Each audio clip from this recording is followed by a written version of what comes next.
Tech Cocktail Conversations, candid insights from startup founders, entrepreneurs, and thought leaders from around the globe.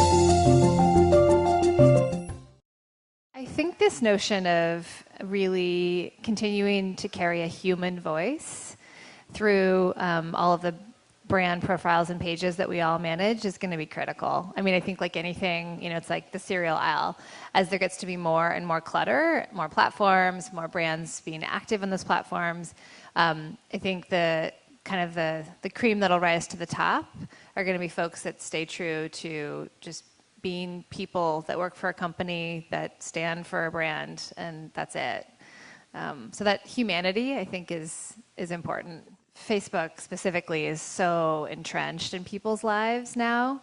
I wonder, I think it will be hard for someone to come along and unseat them in the near future. So I kind of anticipate there being maybe more specialized social media platforms. Like Pinterest is actually a really good example, and obviously it's kind of hit critical mass in the last couple months, but it definitely has more of that, food, interior design, photography, kind of like curated artistic vibe to it. And that's a great example of where something might come along that does a really good job in addition to the kind of Twitters and Facebooks of the world, but doesn't necessarily unseat it or replace it right away.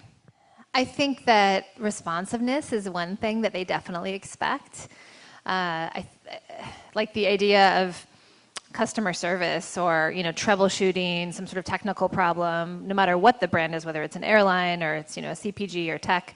I think there's an expectation that you can get a response pretty quickly, and if you don't, the brand is sort of considered a bit out of touch. Windows is such an interesting brand because the install base is literally 1 billion with a B globally, so it's almost like, who's your audience? Well, almost everybody. The demographic spans, multiple age groups, multiple geographies, and of course both genders. So it's one of the challenges we have is just how do we speak to everyone, so to speak, in a way that still feels very personal and very sort of thoughtful and appropriate for me, depending on who that me is.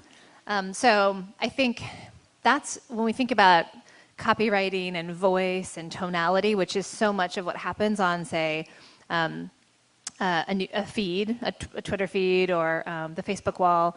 That's super important. And so one of the challenges is, what should that be? It should represent the brand, no matter who we're talking to. So if we stand for being open and human and vibrant and sort of like welcoming, then that's what it should feel like.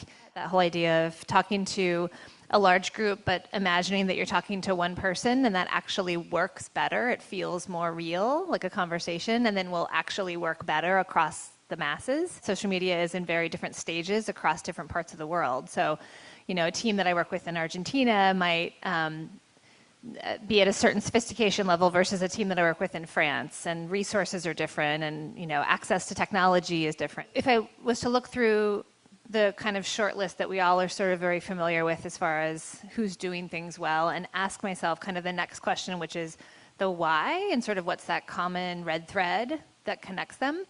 I think often it's about taking risks and knowing that this space, while sort of new, not really, but the newest across other traditional mediums, is really can be very much a space to play. And that's a very scary thing for especially a large brand, because in many ways social is the most immediate form of marketing that we can do. And so here we're saying, use this platform that is going to hit your consumers instantly, but just don't think about it too much. Just be risky and put yourself out there and hope for the best.